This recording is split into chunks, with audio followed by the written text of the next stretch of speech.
어, 살아가는 동안에 참 어려운 일들을 많이 겪게 되는 것 같습니다. 누구나 다 그렇죠.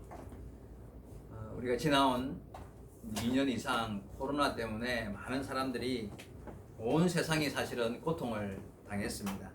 많은 사람들이 코로나 직접적으로 이렇게 간염을 대해서 고통스러웠던 것도 있었지만, 간염과 상관없이 그런 경제적인 위기로 또 많은 기업들이 도산을 하기도 하고 개인적으로도 고통을 당하는 많은 사람들이 있었죠. 러시아는 2주면 끝날 거라고 생각하고 전쟁을 시작했는데, 우크라이나 전쟁을 시작했는데 벌써 1년 반이 다 돼가요. 그죠? 2월 달에, 재작년 2월 달에 시작했으니까 1년 반이 다 돼가는 기간 동안에 이렇게 전쟁이 끝나지 않고 있습니다. 지금도 어느 순간에 미사일이 날아와서 목숨과 내 삶의 터전을 쑥대밭으로 만들어 놓을지 모르는 그런 긴장감 속에서 살아가고 있습니다. 얼마 전 지지난주에는 우리나라에도 큰 피해가 있었죠. 비가 엄청나게 많이 와가지고 전국적으로. 그래서 그 실종자까지 포함하면 40명이 훨씬 넘는 사람들이 목숨을 잃은 걸로 나와 있습니다. 여러분은 아직 이런 일은 아직 안 당했죠? 참 감사하고 다행한 일입니다. 지금까지 지내온 것이 하나님의 크신 은혜고, 참 하나님의 인도와 보호하심 안에 거하였다는 사실을 우리는 기억하고 감사해야 할 줄로 압니다. 그런데 혹시 앞으로 내가 그런 일을 당하면 이거 어떻게 해야 되나? 혹시 그런 생각 해보셨습니까? 정말 전쟁이 일어날 수 있잖아요, 그죠? 그리고 또 아직 올해까지는 홍수 피해를 내가 직접 당하지는 않았지만 내년에도 당하지 않을 거라는 장담을 할 수 있을까요? 아니요. 누구도 장담할 수 없습니다. 여러분, 제일 이번에 큰 피해가 있었던 그 왜 지하차도, 사람 누구든 다 지하차도로 운전하다 보면 지하차도를 지나갈 수 있는 거예요. 그죠? 그 지하차도를 다니던 사람들이, 안 죽은 사람은 말 그대로 그냥 재소가 좋아서 살짝 피해간 거고, 재소가 좋아서 다시 그 자리에 일찍 도착 안 했을지 모르지만 누구든지 그런 일은 당할 수 있는 거고, 집이 침수되고 떠내려가는 이런 일도 얼마든지 가능한 일입니다. 내년에 그런 일이 나에게 일어날 수 있다는 이야기. 북한이 내세울 거 아무것도 없는 나라인데 유일하게 잘하고 열심히 하는 게 우리를 향한 전쟁 준비 아닙니까? 그렇죠. 날마다 미사일 개발하고 연습하고 훈련하고 일하고 있는데 어느 순간에, 그죠? 어느 순간에 정말 헷가다 해가지고 전쟁이 시작될지도 모른다는 이야기. 자, 과연 내가 정말 그런 일을 당했다면, 이상기후 현상들이 전 세계적으로 많이 일어나고 있는 이때에 언제 어떻게 이런 일이 나에게도 닥쳐올 줄 모른다는 이야기입니다. 오늘 말씀을 통해서 내가 직접 이런 일을 당하다, 내가 직접 전쟁을 겪게 되고 홍수와 지진과 이런 천재지변을 당하게 되어서 큰 고통과 어려움을 직접 당하게 되었다면 어떻게 해야 될까? 그때가 되면요, 머리가 하얘질 수 있을 것 같아요. 그죠? 도대체 여기서 앞으로 내가 한 발짝을 어떻게 나가야 되지? 오늘 뭐 해야 되지? 이런 마음이 들 수 있을 것 같아요. 그죠? 자, 그런 상황이 됐을 때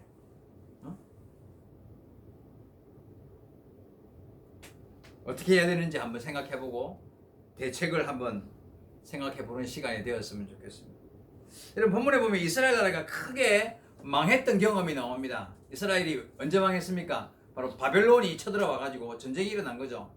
바벨론이 쳐들어와가지고 그렇게 오랫동안 그나마 그래도 평안하게 살았던 민족이었는데, 그 적군이 쳐들어올 것 같은 예감은 들었습니다만은 그래도 이렇게 될지는 몰랐지. 북왕국 이스라엘이 망했지만 그래도 우리는 안전할 줄 알았죠. 그랬는데 정말 바벨론이 쳐들어와서 모든 것이 무너지고 불타고 모든 것이 다 그냥 막 사라지 빼앗기고 백성들은 죽임당하고 그리고 좀 높은 지위에 있는 사람들 이런 사람들은 다 포로로 끌려가고 말 그대로 하루아침에 온 나라가 거지꼴이 되고 그냥 쫄딱 망하게 되고 끌려간 사람은 노예로 종으로 끌려가게 되었다는 것입니다.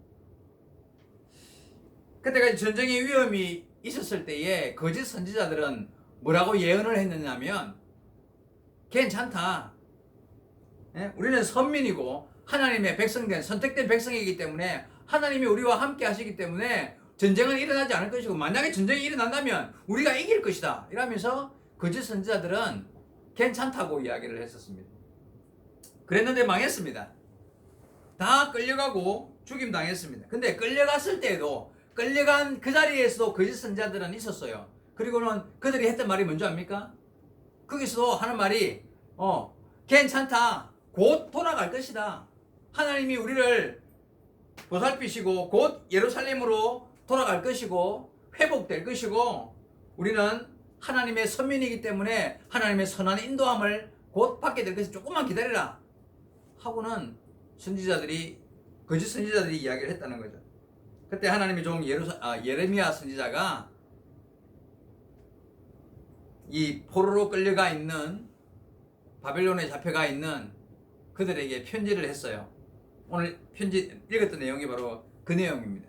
포로로 잡혀가 있는 외국으로 잡혀가 있는 그들에게 보낸 편지입니다. 그 중에서요 그 거짓 선지자들한테 했던 말은 제가 나중에 읽어드리겠습니다. 자, 우리 읽었던 본문 29장 1절 위에 뭐라고 되어 있으면 포로에게 보낸 예레미야 선지자의 편지 되어 있습니까? 그 제목이 포로에게 보낸 예레미야 선지자의 편지다.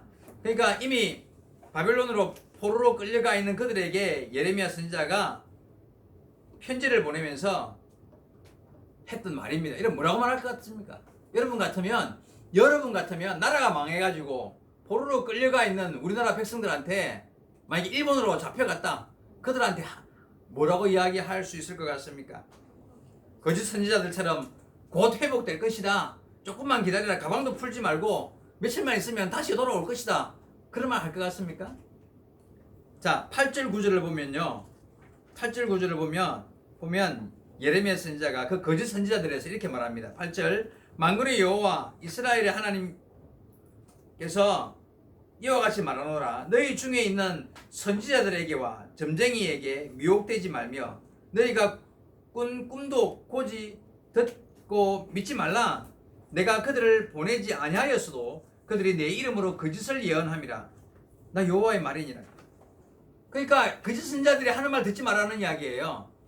그 사람들이 하는 말은 야 우리는 선택된 백성이고 우리는 곧 돌아갈 것이고 하나님 우리를 선한 길로 인도할 것 이런 말 하는데 그런 말 믿지 말라는 거예요. 그러면 예레미야 선지자는 어떻게 하라는 이야기일까요? 그 내용이 바로 읽었던 4절 이하에 예레미야 선지자의 명령이 나옵니다. 포로로 잡혀간 그 자리에서 어떻게 살아라고 말합니다. 4절 6절 볼게요. 4절 만군의 여호와 이스라엘의 하나님께서 예루살렘에서 바벨론으로 사로잡혀 가게 한 모든 포로에게 이와 같이 말씀하시느니라. 자, 5절입니다. 너희는 집을 짓고 바벨론으로 포로로 끌려간 그곳에서 집을 짓고 거기에 살며 텃밭을 만들고 그 열매를 먹으라. 아내를 맞이하여 자녀를 낳으며 너희 아들이 아내를 맞이하며 너희 딸이 남편을 맞아 그들로 자녀를 낳게 하여 너희가 거기에서 번성하고 줄어들지 아니하게 하라. 어떤 내용인지 알겠습니까? 지금 포로로 끌려가 남의 나라에 잡혀간 그들에게 예레미야 선지자가 편지를 했는데 하는 말이 야 거기서 집 짓고 밭도 만들고 포도원도 만들고 과일나무도 심고 해가지고 거기서 너 결혼도 안 했으면 결혼도 하고 자식을 낳아서 자식이 크면 결혼도 시켜가지고 거기서 번창하고 숫자가 줄어들지 않도록 거기서 잘 먹고 잘 살아야 돼. 지금 그렇게 이야기하는 거예요. 상식적으로는요. 야 얼마나 불쌍한 얼마나 너희들 고통이 심하냐. 내가 하나님께 기도해가지고 너희들 곧 돌아오게 만들어줄게. 내가 열심히 기도해서 그 포로 생활에서 곧 벗어나게 해줄게. 이렇게 말해야 좋을 것 같은데 예레미야는 그렇게 말 안 했어요. 거기서 집 짓고 땅 넓혀가지고 좋은 땅 구해서 텃밭 만들어서 결혼하고 잘 먹고 잘 살아야 된다 이렇게 이야기하는 거예요. 낙심하고 거기서 울고 포기하고 망했으니까 그냥 막 그렇게 슬퍼하고 살지 말고 망했으면 망한 그 자리에서 그죠? 거지가 되었으면 거지가 되었던 그 자리에서 다시 열심히 살 길을 찾으라는 거잖아요. 그 이야기입니다. 절대 삶을 포기하지 말고 다시 시작하고 넘어졌어도 다시 일어나도록 새롭게 출발할 마음을 먹으라는 것입니다. 왜 그럴까요, 여러분? 왜 예레미야 선지자가 이렇게 편지했을까요? 어려운 일을 당한 것, 그 힘들고 고통스러운 일을 당한 것, 그 안에 하나님의 뜻이 숨어 있기 때문에 그렇습니다. 그냥 생긴 일은 절대 우리에게 일어나지 않기 때문에 그렇습니다. 내가 지금 당한 고난과 시련, 그 엄청난 고통을 당했는데 하나님이 능력을 베풀어서 기적을 베풀어서 이 고난과 고통은 한꺼번에 해결되고 그렇게 생각하지 말고 네가 직접 한 걸음씩 선한 방향 해결책을 찾아서 한 걸음씩 걸어가라. 그렇다 보면 정말 거기에서 하나님의 기적이 드러나고 하나님의 인도와 선하신 이끄심을 경험하게 될 것이다. 그러니까 거짓 선지자들이 말하는 것처럼 어느 날 갑자기 생각지도 못했던 애국 사람이 쳐들어와가지고 우리를 다시 구해준다든지 아니면 하늘에 벼락이 떨어져서 적군을 다 무너뜨리고 다시 돌아가게 해준다든지 그런 거를 기대하지 말고 너는 그 자리에서 네가 끌려갔느냐? 거지가 되어서 거기서 망해서 쫄딱 망해서 거기 끌려갔으면 그 자리에서 나를 바라보고 그 자리에서 먹고 살기 위해서 생명을 유지하기 위해서 거기에서 털을 닫고 내가 너희를 부를 그날까지 최선을 다하여 주어진 환경을 이겨내며 살아가라는 이야기를 하는 것입니다. 여러분, 코로나 때문에 부도가 났습니다. 그죠? 어떤 사람은 전쟁 중에 살고 있던 집에 미사일이 날아와가지고 그냥 펑 터져서 쑥대밭이 되었어요. 가족이 다치고 죽었어요. 어떤 사람은 홍수가 나가지고 그냥 살아왔던 삶의 터전이 싹 다 밀려가서 아무것도 안 남았어요. 이런 일 당할 수 있잖아요. 그죠? 제가 처음에 말씀드린 대로 누구든지 이런 일을 어느 순간에 당할 수 있다는 거예요. 그런 일을 당했을 때 하나님께서 우리에게 편지를 보냈습니다. 뭐라고 편지를 보냈습니까? 오늘 본문에 보니까 너희가 나라와 정부를 원망하고 그런 상황에서 원수 같은 놈을 탓하고 원망불평하고 앉아있지 말라는 거예요. 그렇게 되었느냐? 바로 그 자리에서 지금 그곳에 할 수 있는 일을 찾아서 최선을 다하여 다시 일어서기 위한 노력을 멈추지 말라 이 말이. 쓰러진 그 자리에서 일어서서 옷을 툭툭 털고 깨진 냄비라도 다시 주워서 살 길을 찾고 최선의 노력을 감당하라는 거예요. 아이고 망했다 하고 주저앉아서 울고 앉아있지 말라는 이야기. 여러분, 성도에게 이런 자세가 필요합니다. 그게 어쩌면요 정말 훌륭한 믿음을 가진 사람인 거예요. 이런 마음의 자세를 가지는 것이 중요합니다. 성도가 어떤 어려움을 당하더라도 고통스러운 환경을 만나더라도 포기하지 아니하고 낙심하지 아니하고 누구를 향하여 원망불평을 늘어놓지 아니하고 주님의 뜻을 향하는 거예요. 그게 믿음인 거예요. 그것이 하나님의 뜻인 거예요. 11절에 이렇게 나와 있습니다. 오늘 읽었던 본문 11절 여호와의 말씀이니라. 너희를 향한 나의 생각을 내가 아나니 평안이요 재앙이 아니니라. 너희에게 미래와 희망을 주는 것이니라. 여러분, 본문에 하나님께서 너희가 그런 어려움을 당했느냐?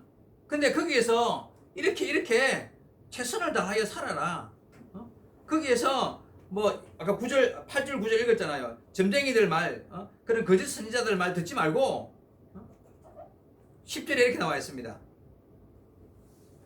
여호와께서 이와 같이 말씀하시느라 바벨론에서 70년이 차면 내가 너희를 돌보고 나의 선한 말을 너희에게 성취하여 너희를 이곳으로 돌아오게 하리라. 70년은 기다려야 된다는 이야기잖아요. 그죠? 70년 후가 되면, 그때가 되면 하나님께서 너희를 부를 텐데, 그리고 11절에 방금 읽었듯이 내가 너희를 망하게 하려고 하는 줄 아느냐? 너희에게 평안을 주고 재앙이 아니라 너희를 미래와 희망을 주기를 원한다. 이렇게 말씀하시면서 그러니 걱정하지 말고 그곳에서 터를 닫고 자기 설 자리를 찾아 행하며 선한 일을 옳은 일을 행하려고 애쓰는 자가 되라는 거예요. 여러분 지금 이스라엘이 망했어요. 예? 누가 봐도 고통스러운 상황이 됐어요. 포로로 끌려가서 모든 것이 끝났다고 생각하는데 하나님은 끝난 게 아니라는 이야기예요 지금. 거기에 하나님의 뜻이 숨어 있고 반드시 회복시킬 것이고 반드시 일어나게 할 것이니까 그 때가 차기까지 너는 낙심하여 앉아있지 말고 요행을 바라거나 기적을 바라고 뭔가 될 거라고 생각하지 말고 포로로 잡혀간 바로 고통과 시련의 그 자리에서 열심히 최선을 다하여 삶을 추구하라는 거예요. 여러분 이 사실을 기억해야 돼요. 우리가 때를 따라 어떤 고통을 당하거나 갑작스러운 힘든 일을 당하면요, 이게 어떻게 해야 되지? 응? 로또나 당첨 안 되면 아무것도 될 게 없네. 그런 생각을 하기가 쉽다는 이야기예요. 기적이 아니면 내 인생 여기서 어떻게 바뀌어? 바뀔 방향이 없네. 그런 생각을 한다는 이야기예요. 하나님은 그렇게 우리의 삶을 역사하지 않습니다, 여러분. 내가 어떠한 삶의 고통과 어려운 환경이 갑자기 닥치던 서서히 밀려오던 그런 일을 당했을 때 거기에서 오늘 본문에 주님의 음성을 들을 줄 알아야 돼요. 그리고 그 자리에서 나는 내가 할 수 있는 최선의 일을 감당하면서 그래 내가 방향을 내가 생각하는 하나님의 뜻인 것을 하나님의 뜻이 무엇인지를 분별하고 거기에서 최선을 다하여 그쪽 방향을 내가 찾아 나갈 때 하나님은 기적을 베푸시는 분. 여러분 이 사실은요 믿음의 성경에 나오는 모든 믿음의 선배들이 걸었던 신앙의 진리입니다. 요셉 한번 생각해봐. 요셉 자주 설명하는 요셉이 형들의 미움을 받아가서 노예로 팔렸잖아요. 감옥에까지 들어갔어요. 인생의 최고의 밑바닥까지 갔다고 말할 수 있는 그 요셉이 그런 상황에서 자포자기하지 않았습니다. 그죠? 누구 형님이나 감옥에 미르던 그 나쁜 여자를 원망하거나 불평하지 않았습니다.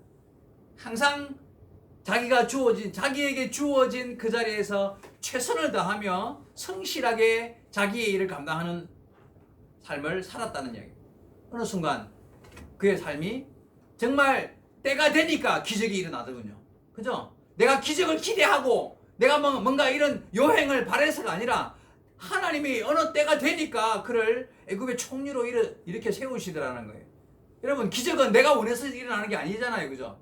여러분 나는 기적을 만들 수 있는 사람이 아니에요. 내가 할 수 있는 일은 지금 내 자리에서 내가 할 수 있는 하나님의 뜻에 합당한 최선의 길을 걷기 위하여 노력하면 그 걸음이 한 걸음 두 걸음 세 걸음 앞으로 걸어 나가다 보면 참고 견디고 믿음으로 그 길을 걷다 보면 기적은 하나님이 베푸시는 거예요.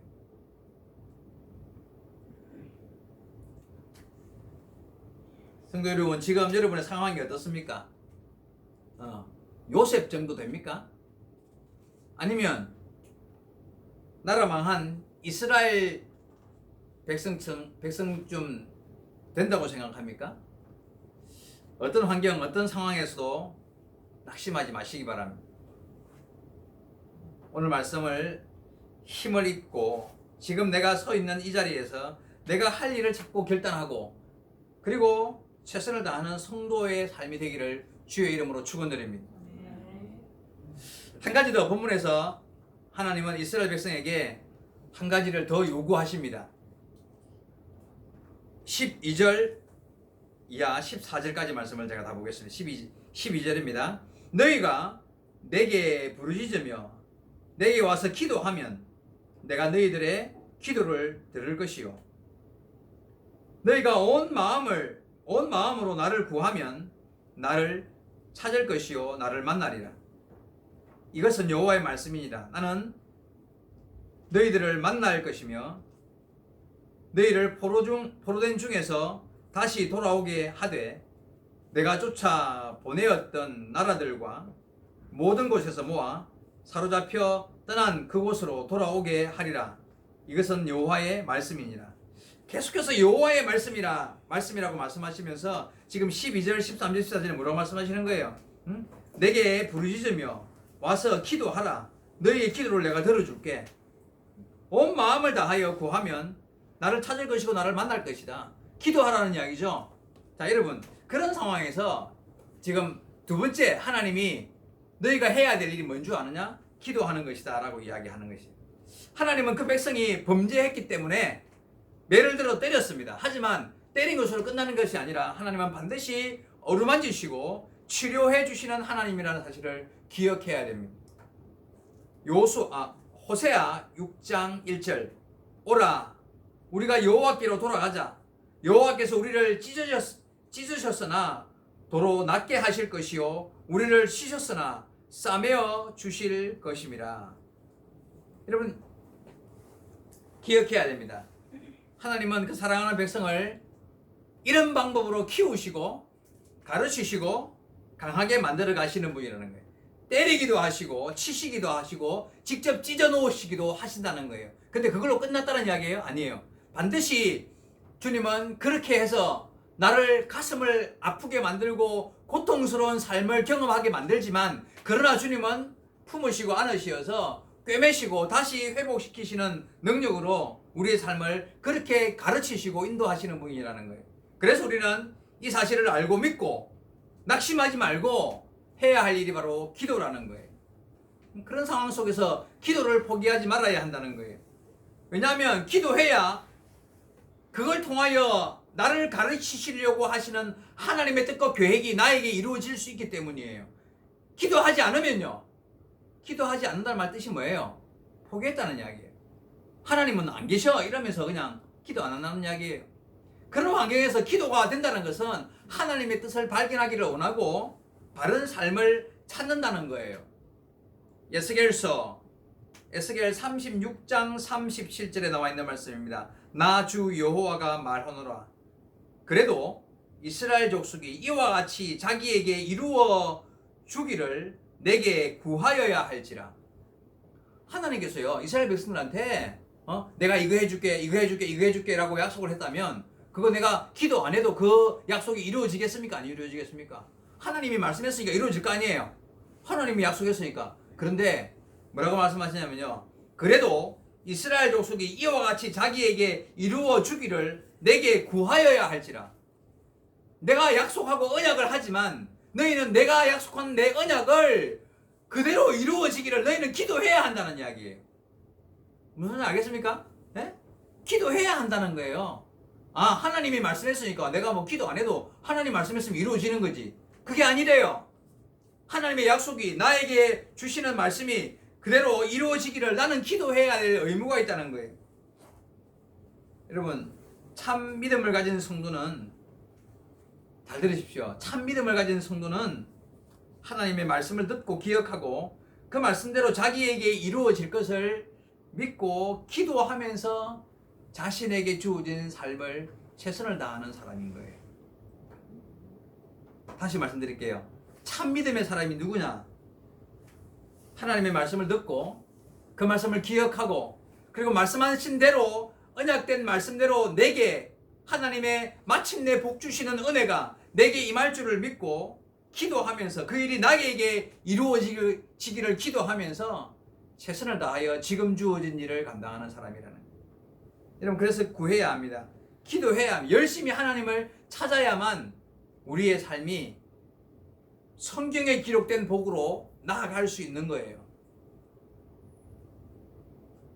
여러분, 성경에 얼마나 많은 희망의 하나님의 말씀이 있습니까? 이게 다 하나님의 언약이에요. 그 백성들에게, 그를 섬기는 자들에게 주시겠다고 하신 약속의 복들이. 그런데 그 언약을 믿고 나에게 그 언약대로 이루어지기를 기도해야 그것이 내 것이 된다니까요.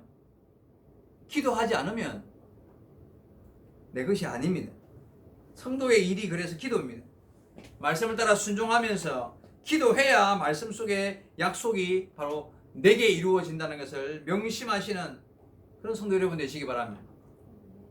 마지막으로 성경을 한 구절 찾아보겠습니다. 열왕기상 저 앞으로 넘어가면 열왕기상 8장, 열왕기상 8장 524페이지 25페이지 열왕기상 8장 37절. 열왕기상 8장 37절. 솔로몬이 했던 기도 내용입니다. 솔로몬이 그 왕궁, 그러니까 그 성전을 짓잖아요. 성전을 왕궁도 지었지만 성전을 짓고 나서 하나님께 기도했던 그 내용 중에 나와 있는 일부입니다. 37절, 열왕기상 8장 37절 이하를 제가 읽겠습니다. 만일 이 땅에 기근이나 전염병이 있거나 곡식이 시들거나 깐부기가 나거나 메뚜기나 황충이 나거나 적국이 와서 성읍을 에워싸거나 모든 재앙이나 무슨 재앙이나 무슨 질병이 있든지 막론하고 한 사람이나 혹 주의 온 백성이 이스라엘이 다 각각 자기의 마음의 재앙을 깨닫고 이 성전을 향하여 손을 펴고 무슨 기도나 무슨 간구를 하거든 주는 계신 곳 하늘에서 들으시고 사하시며 각 사람의 마음을 아시오니 그들의 모든 행위대로 행하사 갚으시옵소서. 주만 홀로 사람의 마음을 다 아심이니이다. 그리하시면 그들이 주께서 우리 조상들에게 주신 땅에서 사는 동안에 항상 주를 경외하리이다. 여러분, 이 어떤 내용입니까? 지금 솔로몬이 성전을 다 짓고 나서 하나님께 기도하면서 주의 백성들이 성전에 찾아와서 기도를 하든지 혹시 찾아오지 못하면 멀리서라도 주의 성전을 향하여 멀리서라도 기도하고 한 사람이 기도하든 모든 백성들이 함께 마음을 모아서 기도하든 이 성전을 향하여 기도하면 하나님께서 응답해 달라는 기도예요. 근데 그 내용에 보니까 기근이나 전염병이나 흉년이 들거나 전쟁이 나거나 재난이 당하거나 재앙이나 질병 등 수많은 고통을 당하는 일을 막론하고 그런 일을 당했을 때에 그때 뜻을 깨닫고 회개하는 마음으로 이 성전을 향하여 기도하면 하나님이 손을 펴서 그 기도와 간구를 들으시고 응답해 주옵소서, 이 말이에요. 무슨 말 알겠습니까? 여러분, 여기에서 우리가 성도가 해야 될 일을 한 가지 깨닫습니다. 기근이나 전염병, 아까 처음에 말했던 흉년이 들기도 하고 홍수가 나기도 하고 지진이 나기도 하고 전쟁이 일어나기도 하고 코로나 같은 질병이 전염병이 퍼지기도 하고 이런 상황이 벌어졌을 때에 해야 할 일이 뭐라는 이야기예요? 성전을 사모하십시오. 모이기를 힘쓰고 가능하면 주님 앞에 달려나오고 있는 곳에서 주님을 사모하는 마음으로 은혜를 구하며 기도하라는 거예요. 그러면 하나님이 있는 곳 그곳 하늘에서 우리의 기도를 들으시고 응답해 달라고 솔로몬이 기도했던 내용입니다. 하나님은 나중에 내가 네 기도를 응답해 주겠다라고 약속하십니다. 여러분, 말씀을 맺겠습니다. 오늘 예레미야 선지자를 통해서 포로로 잡혀간 이스라엘 백성들에게 두 가지를 편지로 명령을 하는데, 거짓 선지자들 말 듣지 마라. 내가 갑자기 기적으로 너희들을 다시 돌아오게 만들지 않을 것이다. 있는 곳 그 처소에서 그 자리에서 네가 당한 고난의 의미를 생각하고 나를 바라보고 거기에서 벗어나기 위한 최선의 노력을 기울이며 거기서 열심히 살아야 한다. 열심히 내게 주어진 환경에서 하루하루를 살아가야 한다. 그렇게 말씀하셨고, 또 한 가지는요, 기도하라는 말씀이죠. 기도하면 내 뜻이 내가 말한 회복과 축복과 은혜의 언약들이 기도한 너에게 이루어질 것이라고 말씀하고 계시는 것입니다. 여러분, 우리가 삶에서 어떤 고난을 당한다 할지라도 하나님은 이미 우리를 향하신 모든 선한 계획을 가지고 계심을 믿어야 됩니다. 하나님은 우리에게 선한 계획을 갖고 계십니다. 이 사실을 믿고, 그리고 그 자리에서 할 수 있는 최선의 삶을 선택하며 최선에 다하여 묵묵히 자신에게 주어진 길을 걸어가야 합니다. 그리고 마지막으로 전심으로 하나님을 찾으며 기도하며 하나님의 낯을 구하는 그런 삶을 살 때에 우리의 삶은 결코 넘어지지 아니하는, 결코 다시 일어서고 하나님의 은혜 안의 삶을 살아가게 될 줄로 믿습니다. 오늘 말씀에 이 말씀들을 마음에 새기면서 우리의 삶이 더욱더 하나님의 뜻에 합당한 믿음의 길을 잘 달려가고 걸어가는 주의 백성들이 되기를 주의 말씀으로 축원드립니다. 기도하시겠습니다. 주님 감사합니다. 지금의 시대가 참 많은 고난과 어려움이 많은 그런 시대입니다. 전 세계적으로 질병, 전쟁, 또 기상이변으로 인하여 생기는 많은 천재지변들이 사람들을 힘들게 하는 그런 때를 맞이하고 있습니다. 이때 우리는 어떻게 살아야 할까? 내가 그런 일을 당한다면 또 무엇을 해야 할까? 하나님 앞에 말씀으로 교훈받게 되었습니다. 우리에게 지혜를 다하시고 명철함을 다하여 주시어서 주시는 말씀을 마음에 새기며 이 땅 위에서 내게 주어진 모든 환경 가운데 주님을 의지하고 주님이 말씀하신 그 말씀에 순종함으로 바른 신앙의 길을 걷는 주의 자녀들이 다 되게 하여 주옵소서. 우리 에바다 교회와 농화교회를 하나님의 능하신 손으로 붙잡으시고 지금까지 강건하게 풍성한 은혜 가운데 지켜보아여 주신 것을 믿고 감사드립니다. 더욱더 주의 은혜 안에 가하며 주의 뜻 안에 가하며 주의 명령 안에 가하는 주의 자녀들이 다 되도록 인도하여 주옵소서. 감사드리며 예수님의 이름으로 기도하옵나이다. 아멘.